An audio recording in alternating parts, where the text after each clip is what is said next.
O transhumanismo e a tecnocracia andam de mãos dadas. Nesta quinta-feira, 10 de outubro, Elon Musk apresentou seu exército de robôs.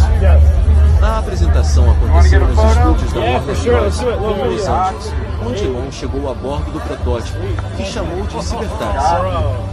Musk disse que a máquina deve estar disponível antes de 2027 e deve custar menos de $30 mil.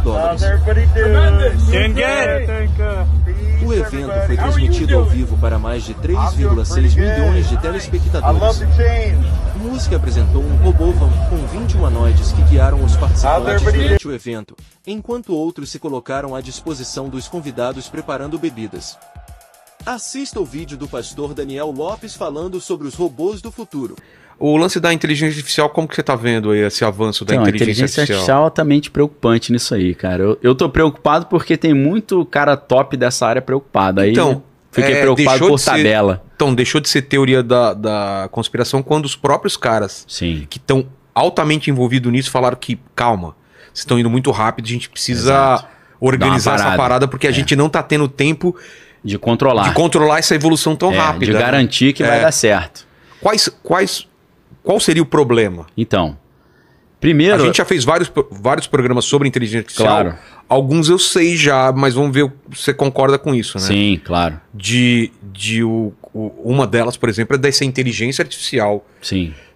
Porque ela não tem vontade, mas dependendo de como ela é programada, ela pode evoluir para entender errado uma ordem e tirar e exterminar a humanidade. Como, por exemplo... Exato. 2001, Odisseia no Espaço é isso.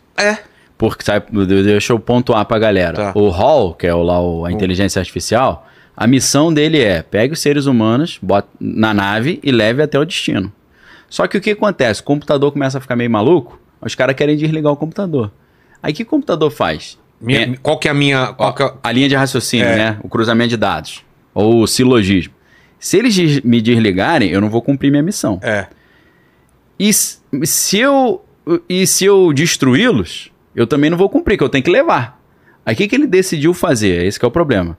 Ele decidiu matar as pessoas e levar os corpos dela até lá. Porque ele cumpriu a missão. Levei as pessoas até lá. Ninguém falou que eu tinha que levar vivo. Exato. Por uma falha na programação. E pode ser a mesma coisa, que é só obedecer comando, né? Comando tal, leve até lá.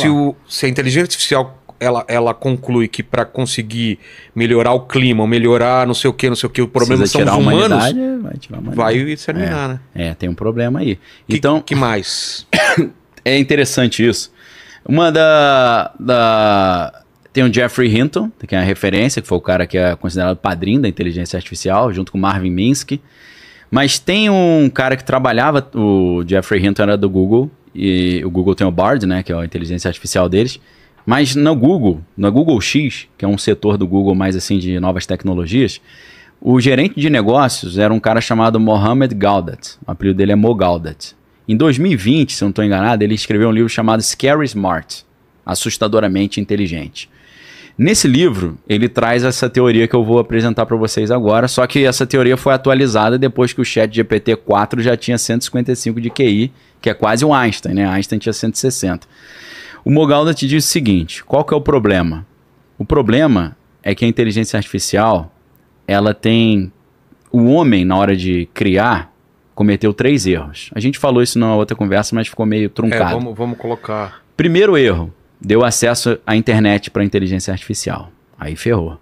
Porque ela pode aprender... Primeiro, ela vai aprender tudo que está ali. De um banco de dados infinito do mundo inteiro. Gigante. O ChatGPT-4 hoje sabe 1000 vezes mais do que o homem melhor informado do planeta. Sem falar que tem um QI de 155, né? A média no Brasil é 80. Então você já viu como é que está essa diferença, né? Então, problema 1, acesso à internet. Só que debaixo desse problema 1 tem um problema 1.1 ou 1A, que é o problema... Ela está estudando a internet. Estudando a internet, está estudando o que os homens estão escrevendo na internet, os seres humanos. E, pô, a galera só escreve besteira, né, meu irmão? É só briga, só discussão, só xingamento. Então, qual o perfil que a inteligência artificial monta da humanidade quando estuda a internet. Agressiva, os caras tudo preconceituosa, tudo de ruim. Os caras são psicopata. Aí ele tá fazendo a campanha, vamos falar coisas mais legais na internet pra inteligência artificial achar que a gente é legal. Fácil. Né? Vamos convencer todo mundo a ser legal na internet. Vai rolar muito. Assim, lá onde o vento faz a curva, né, meu irmão? Puxa vida. Então, primeiro problema, conectou a internet, eles estão estudando o homem, vendo que o homem é só briga e xingamento e discussão. Primeiro problema. Segundo, ensinou a própria inteligência artificial a escrever código. Aí ferrou, porque você fala uma coisa, ela reescreve e muda. Você chega, bota a regra pra criança, ó, não pode gritar. Ela vai lá no quadro e bota, pode gritar sim. Aí como é que fica?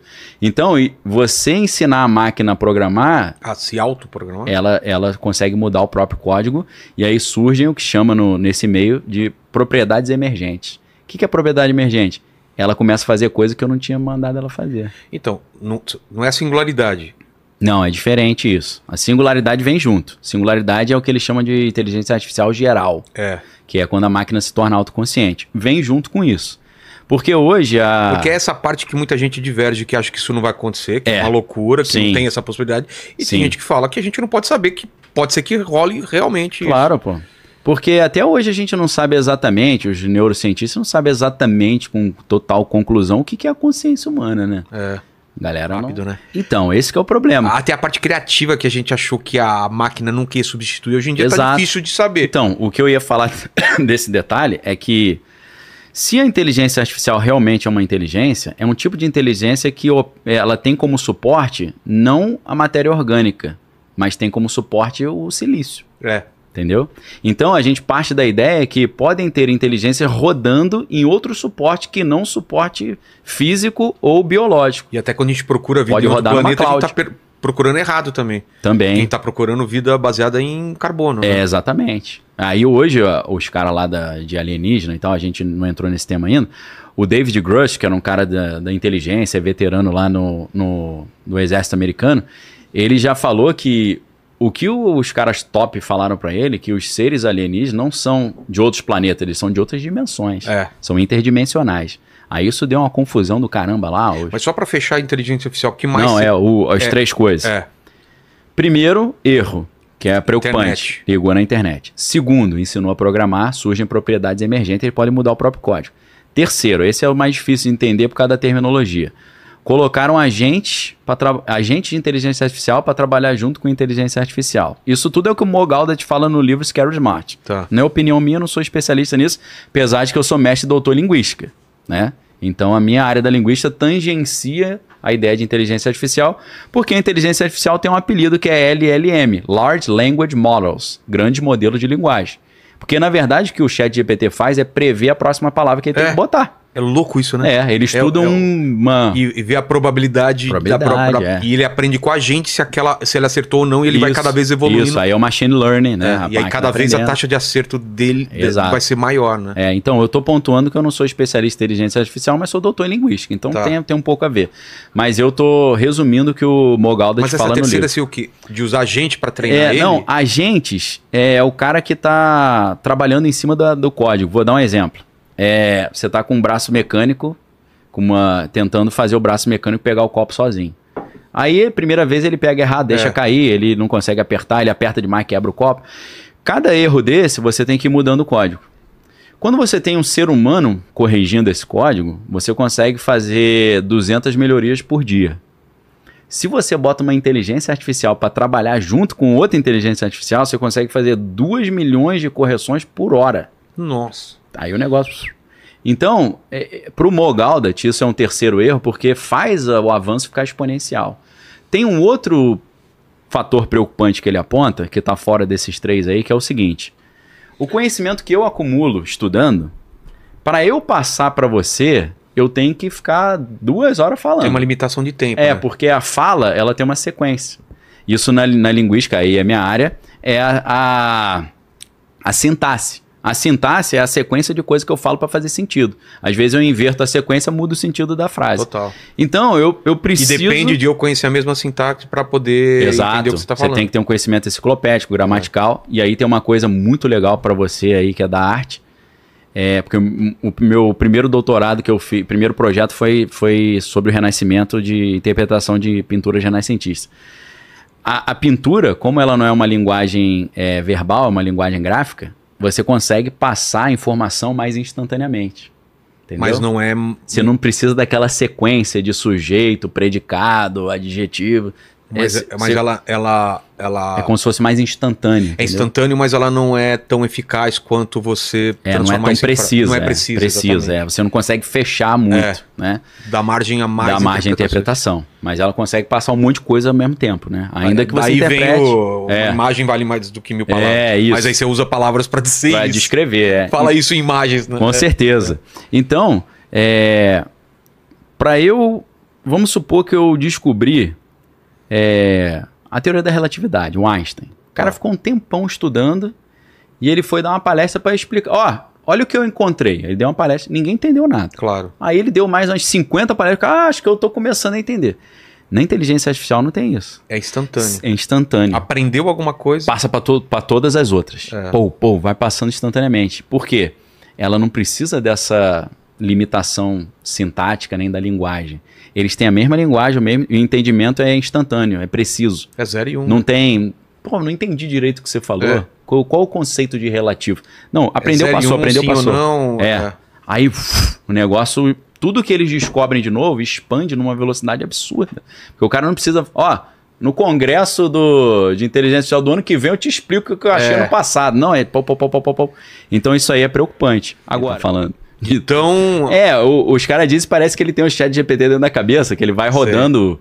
o cara tá na frente. Então, essa experiência que a gente tem com o Edward Witten é a experiência que a gente vai ter com a inteligência artificial se a gente tiver um QI de 80 e eles com 600.